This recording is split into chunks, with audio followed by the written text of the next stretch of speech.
No wonder why he was very quick to denounce being part of AEW, because that would end a lot of these shows on the drop of a dime. For sure, and I like that he's not directly associated with any company. He has always said he is a huge WWE fan. He's a huge ECW fan. Like that's what he grew up with. Sam Roberts could learn a thing or two. WCW. He could. You can get a little bit of everybody. Like I still don't know how he does it. It's flabbergasting. I'm excited for this new one. Arn Anderson, to me, doesn't scream exciting, but I honestly never wanted to listen to a Jim Ross podcast, and I have not missed a single episode of theirs, and I've loved every one of them. And Jim Ross is a different person when he's talking to Conrad. Awesome. He just lets shit go. He's like, you know what, Conrad, fuck him. Every now and then he'll just bust out something like that. You know what, Conrad, fuck him. Or he'll just say something like, you know, we were just being stupid, Conrad. That's the way it was. It's like, I love it. I'm going to have to check it out. I'm going to give it a shot. It's worth checking out. I don't know what I would say the best episode is so far, but I haven't missed one. And I'll just start at the first one. Yeah. Can't be wrong doing that. No. You can't say that on B-Sticks Podcast, because then people are going to go back and listen to the first episode. Don't do that, folks. Start around like episode 89, I think. I like our first episode, but you have to go back to it later to appreciate it. You got to get to know us as people first, and then go back. Oh, they were just starting out. How cute. Yeah. Something else you should go back to is the Bullet Club, and I'm not talking about Triple H going back and trying to play off the club. I'm talking about the legit Bullet Club page. Yes. During New Japan Pro Wrestling's Southern Showdown event in Australia, Robbie Eagles was part of a 6-man tag match teaming with fellow Bullet Club members Jay White and Bad Luck Fale against Hiroshi Tanahashi, Okada, and Ospreay of Chaos. After the match, Eagles turned on Bullet Club, apparently being frustrated with Bullet Club as he felt the spotlight was stolen by the addition of Canadian indie star El Phantasmo to the group. I love him. So does my son. Not 100% familiar with El Phantasmo. I've probably seen him once, but I'm not sure. Eagles was subsequently beaten down by his now former partners, but surprisingly, Ospreay returned to help Eagles and offered him a spot in Chaos, which he accepted. You know what this brings up? This brings one question up. Are they going to start a birdcage subsidy of Chaos where they all have bird names? We got the Osprey. We got the Eagle. Who's next? Come on. They're just going to change the faction name to Birdcage. They should. It's like, you guys are building it up right here. Let's see the Blue Jay. Bring it on. They all come out to Rockin' Robin. He leaves. Jay White leaves Bullet Club and becomes Blue Jay. Oh, shit. Blue Jay White. Blue Jay White. Oh, my God. This is. It's good. It's good that they're continuing making Bullet Club a big, important spot, even though they've lost most of their American-loved talent, I guess I should maybe say. But they're keeping them in the forefront, and they're keeping them in these hot gimmicks, these hot stories, and that's awesome. Bullet Club versus Chaos. We got a person leaving Bullet Club to join Chaos. That's huge. I don't think that's ever happened before. And Chaos is a huge entity. And it seems like the universe has split, and it happens again in our next news story. Robbie Eagles had enough of Bullet Club and turned on them by joining Chaos, Will Ospreay, and Kazuchika Okada. Yeah.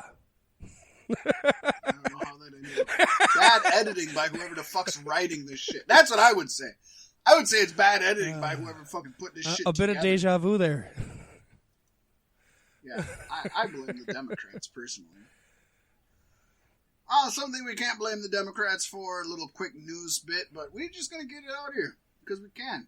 Killian Dane and Nikki Cross were officially married. Now, shouldn't that be in legal news? I thought about that, and I was trying to figure out whether it was or wasn't. They're officially married. That's by law. I made law. the personal decision. I guess I made the official decision that it's not legal news because I usually think of legal news as negative. And I guess it'd be marriage nice to is stick negative. some positive in there. Marriage is negative. Yeah. But anyways, way to go. Good for them. Those two, I don't know how they are in real life, but their wrestling personalities seem like they mix perfectly. Yeah, I think they're probably pretty good together. This is cool. I love it. And WWE's Charlie Caruso is in the running for the next Miss Health and Fitness, and fans can help vote her in. Charlie is currently placed in her first in her voting group. When asked about what she'd do with the $20,000 prize money, Caruso said she has a project in the works that's based on female empowerment, and this would go towards realizing that goal. The contest runs through July 4th, and you can vote up to once a day until then. No, you can't because it's already over. But you could have. And if you would have went to our Facebook page a week ago and checked out the link, which I hope you all visit our Facebook page every day because we drop new shit all the time, you could have clicked in and voted for her. I'm going to try to make a if you're a time traveler and you're hearing this the day we're recording it, not the day it comes out, get over there and get your vote in. Voting ends at midnight. Yeah.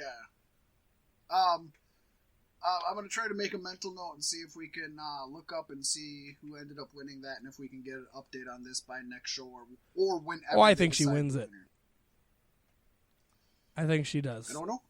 I don't know either, but I think she wins. But under negative legal news, Charles Lil Nate Robinson has found himself the victim of a major storage unit heist. Yes. The veteran referee was robbed of approximately $55,000 worth of historic Hollywood memorabilia and wrestling collectibles.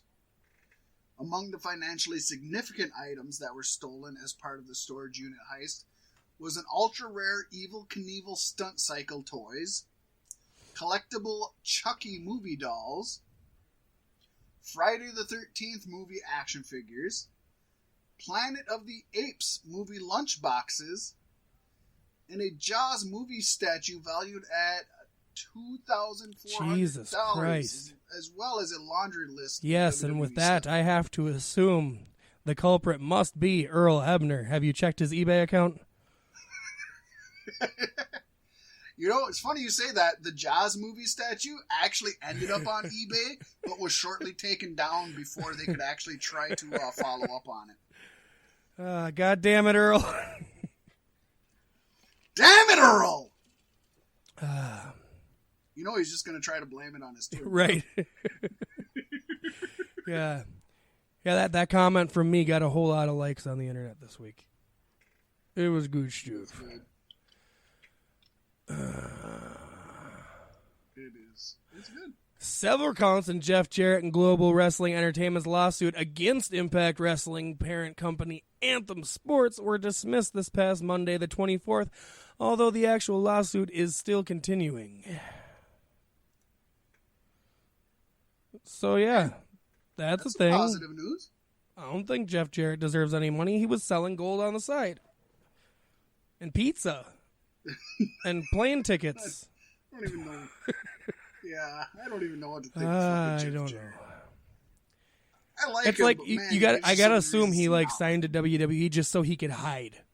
You know what I mean? I'm protected under this shell now. Leave me alone. For sure, but nobody is safe when they try to fuck with the crowd when Tito Escondido is wrestling, Pasty. No, this guy will take it upon himself to make sure the crowd is safe. In fact, at an event titled Bumps and Bruises, Tito was wrestling a match when a woman was being assaulted by a drunk fan in the crowd. Well, our boy Escondido left the ring, apprehended the fan until police were called, and then he went back and finished the match. God bless the ref for not calling. Next week, that's how Raw's going to have a commercial break happen. Fan reports actually say that the assaulter was then trying to fight off the police when they showed up. See, you can't turn out the lights for 90 seconds, folks. It's not good. Women get touched up. I hope the guy left with glad. some bumps and bruises. I hope he did. And you know what? For a guy I've never heard of, Tito Escondido, huge props to this guy. Yes. This is the man. He's one of my favorite indie wrestlers at this point now because good for you.